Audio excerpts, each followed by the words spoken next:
Hi, welcome to my channel. I'm Nana. Thank you for tuning in, and I'm so glad that finally I'm ready to share with you all on my surgery experience. And I know that some of you were concerned on my condition, what has exactly happened to me last month. And I'm gonna share everything here in this video. And I hope that this video will reach out to even more women out there to let y'all know that you are not alone. Okay, I know that there's a lot of things women go through that they don't usually talk about. So let's get started. And so last year, right, I went for my ultrasound check in October, and it was my very first ultrasound check. And I'm so glad that I did. The doctor found out that I had a dermoid cyst, a pretty large one, on my left ovary, which is about 10 cm. Yeah, 10 cm is something like this. It's pretty huge. So she advised to get it removed as soon as possible and grow bigger or even become cancerous in future. We don't know until they do the biopsy. So the doctor actually advised to have a open surgery instead of a keyhole. Is because they're afraid that it may burst during the procedure. So it's best to have it done via open surgery, C-section, a cut and cut open and then remove the cyst and then stitch it back. Okay, so for open surgery is that the downside is that the healing period is very long. It takes about, I think, 4 to 6 weeks or even longer, depends on individual. Sometimes it can go up to 3 months to fully recover. So right now I'm actually on my 26th day post-ops. So especially when you go for operation and it's not for cosmetic purpose and it's for medical reasons, you will be even more afraid. And my surgery was scheduled on the 30th of January afternoon 3 p.m. The doctor advised to just have a light meal, just 2 slices of bread and 1 glass of water by 6 a.m. on the surgery day, and anything after 6 a.m. I'm not allowed to eat anything or drink anything, because it may affect the anesthesia. So yeah, my stuff was the whole day, that very first day of my surgery. I'm glad that I can still pull through. Oh my god, that is the toughest thing I can ever expect in my life, which is having to live a day without food. Some fun fact about me, right, was that before the surgery, right, I've been thinking, okay, I'm telling my friend, what if the anesthesia doesn't work? Wake up in the middle of the operation, what will happen? Or what if I don't wake up, after I had the anesthesia on me? What will happen if I don't wake up from that? There's so much in my mind, before the surgery, like a lot. And I even watch YouTube on like what to expect. Yeah, it's kind of scary. The more I watch, the scarier I get. Yeah, I know it's kind of silly. And then few minutes before the surgery, nurses came over and then talked to me, asked me a few questions like, do I have any allergy to some sort of drugs, blah blah blah, how do I feel. They were very nice people. And then I remember the nurses and all told me that, just imagine I'm lying down having a deep sleep and had a very beautiful dream on going on a very nice holiday with a beautiful scene. Before I know it, I woke up in less than 2 hours. That's what they told me. I remember that. So the nurse asked me whether I want to walk over to the operating theater or sit on the wheelchair or on the bed. So there's 3 options. So I tell her that I don't mind walking. There's quite a number of people inside the operating theater. About, I think, 7 or 8 packs of them. So I saw my surgeon. She's a lady. She's a very, very professional and pretty lady. So I'm really, really thankful to her. They tried to calm me down and said that everything will be alright. Don't have to worry. and they asked me to lie down on the bed, and then give me the oxygen to breathe. So there's 3 steps I remember. First is they give you the oxygen to breathe, and then infuse in other drugs. Not sure what drug is that, so I just inhale it. Okay, I'm going to put you to sleep. So this is the last sentence that I record. The next thing I know, I woke up in like an hour and a half. I woke up, the first thing I do is to look at the clock. And the second thing I do is to talk to the nurse and ask the nurse.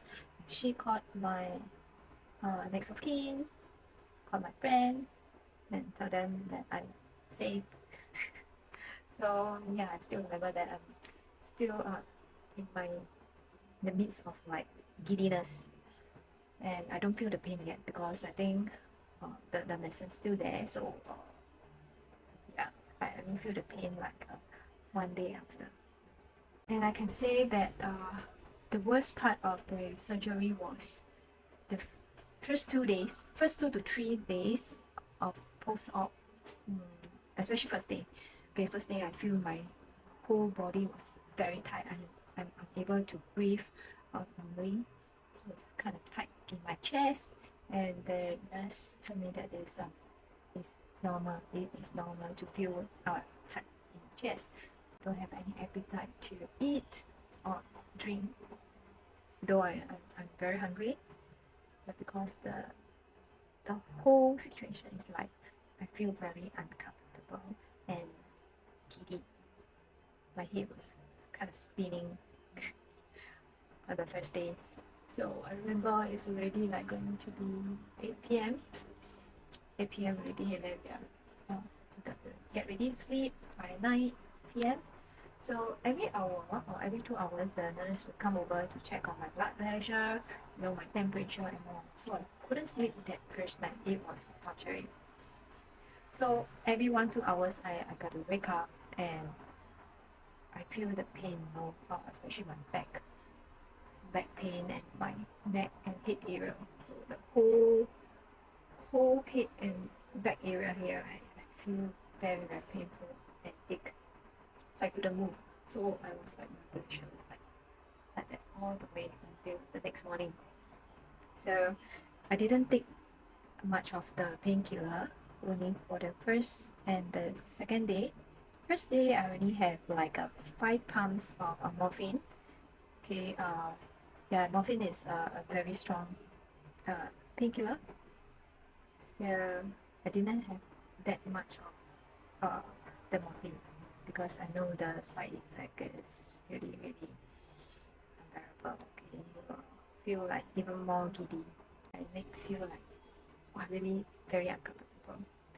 And as for myself, I'm glad that I don't have any complication like vomiting or coughs. On my second day, I tried to get out of my bed and finally start to walk again, because walking is the toughest after the surgery. It's really tough. Even by standing up, getting out of the bed is really a pain. So I have to try no matter what, because if I don't get myself out of the bed and walk, I will never recover from there. So I try to walk, stand up, and try to walk step by step, or small step at a time, urine, blood. And it is normal, okay, because usually after major surgery, right, there will be blood flowing out from the incision area. So yeah, so the first 2 days is like pure blood. And then the surgeon advised me to try to walk as much as I can, so that there is gas out for me. Then I will feel better. Yeah, because I've been like feeling bloated for the 2 to 3 days. Third day morning, my surgeon informed me that I can discharge in the afternoon, and I'm so happy. Yeah. Oh my god, I miss my bed during that period. Yeah, and I'm so happy I can go back like, after 2 nights. So for my post-op meal, I would have fish and more fish, veggies, fruits, and then no seafood of course, no chicken and egg. But this chicken and egg thing, right? I want to ask you guys, like, can someone eat chicken and egg after their surgery? Because most of the older generation, they will say like cannot eat chicken, egg, and seafood. Seafood I understand cannot eat, but for chicken and egg is actually protein. So you guys can advise by comments below. On the third day, I came back home. The first week was pretty tough. I have to sleep like on my back, okay, every day, and wake up with backache, a serious backache. I couldn't move because my back was very stiff. Okay, and because I'm a side sleeper, so I'm not used to like sleeping on my back for a long period of time. So yeah, this is the major thing that I go through. I think other than that, everything was normal. Yeah, and I feel better each day. Hopefully I can go back to my normal activities after the second month. So right now I'm on my 26th day mark. I'm still very looking forward to my upcoming trips as well. I hope that I can share with you all more on what's happening in my life and what I'm doing, on a daily basis. Lastly, I want to thank all the nurses and especially my surgeon for doing a very great job taking care of me through this period, as well as my friends and my subordinate, my family who came to visit me.